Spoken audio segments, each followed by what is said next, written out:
ഈ അൻവർ കോൺഗ്രസ് പാരമ്പര്യമാണ്.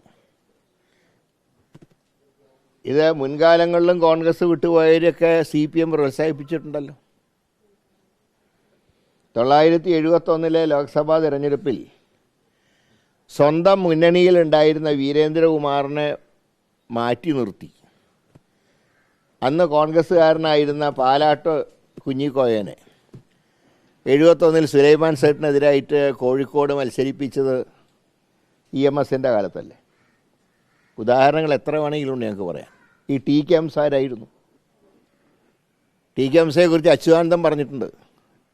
AK ഗോപാലൻ നിരാഹാരം കിടക്കുമ്പോൾ ചാവാനായില്ലേ ഗോപാല എന്ന് വിളിച്ച ആളാണ് ഹംസ എന്ന് പറഞ്ഞാൽ ഞങ്ങളല്ല പറയുമ്പോൾ ഞങ്ങളുടെ കൂട്ടത്തിൽ നിന്ന് പോയ ആളാണെങ്കിലും ഞങ്ങൾ പാർട്ടിയിൽ നിന്ന് പോയപ്പോൾ ഞങ്ങൾ പുറത്താക്കിയെന്നല്ലാതെ അദ്ദേഹത്തിന് വ്യക്തിപരമായിട്ടൊന്നും ഞങ്ങൾ പറഞ്ഞിട്ടില്ല.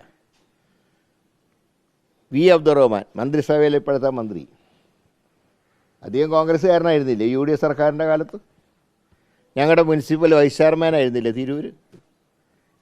KT ജലീൽ ലീഗുകാരനായിരുന്നില്ലേ?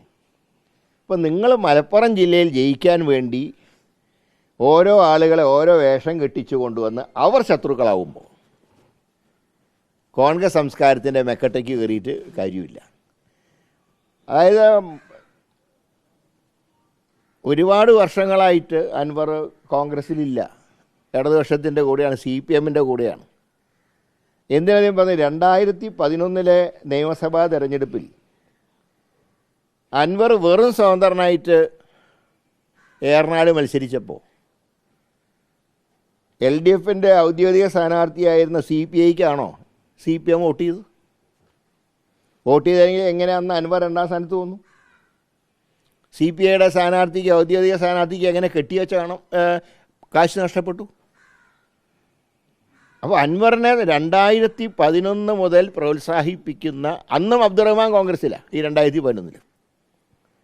അപ്പോൾ കാലാകാലങ്ങളിൽ കോൺഗ്രസിൻ്റെ വിമതന്മാരെ പ്രോത്സാഹിപ്പിച്ച് പാരമ്പര്യമുള്ള പിണറായിക്ക് ഇപ്പോൾ കൈയൊന്ന് പൊള്ളിയപ്പോൾ, സ്വന്തം വിശ്വസ്തരെ തൊട്ട് കളിച്ചപ്പോൾ ഇപ്പോഴാണോ അൻവർ കോൺഗ്രസ് പാരമ്പര്യമാണെന്ന് മനസ്സിലാക്കിയത്? അപ്പോൾ അതുകൊണ്ട് ഇന്നത്തെ പത്രസമ്മേളനത്തിൽ ഒരേകാധിപതിയായിട്ടുള്ള ഭരണകർത്താവിൻ്റെ വാചകങ്ങളാണ് കേൾക്കാൻ കഴിഞ്ഞത്. ഏതാണ്ട് ആദ്യത്തെ 1 മണിക്കൂർ നിങ്ങൾക്ക് ഇട്ടിട്ടാണ് തന്നത്.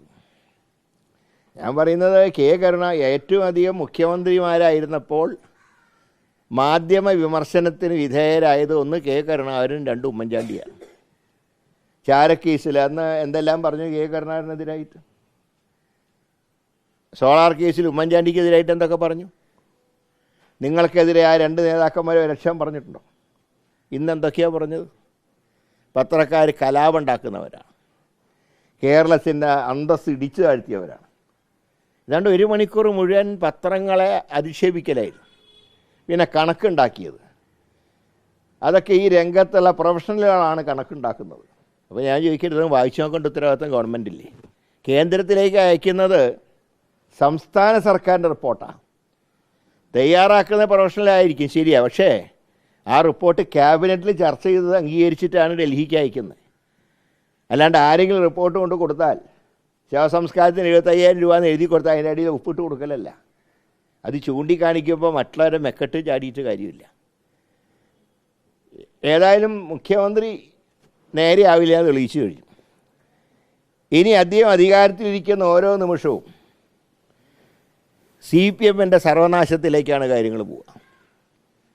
പക്ഷേ ഒരു കാര്യം അറിയാനുള്ള CPIയുടെ അവസ്ഥയാണ്. ഒന്നുകിൽ കാര്യങ്ങൾ മുഖത്ത് നോക്കി പറഞ്ഞ് ഇറങ്ങിപ്പോരാൻ നോക്കുക, അല്ലെങ്കിൽ പിണറായി നൽകുന്ന ഉച്ഛിഷ്ടം ഭുജിച്ചുകൊണ്ട് അവിടെ തന്നെ ഇരിക്കുക. ഏതായാലും ഞങ്ങൾ ഇനി കോംപ്രമൈസിന് തയ്യാറല്ല. ഇന്ന് പ്രതിപക്ഷ നേതാവ് എന്നെ പ്രഖ്യാപിച്ചു കഴിഞ്ഞിട്ടുണ്ട്. ഇനി അതിശക്തമായിട്ടുള്ള സമരങ്ങൾ കേരളം സാക്ഷ്യം വഹിക്കാൻ പോവുക.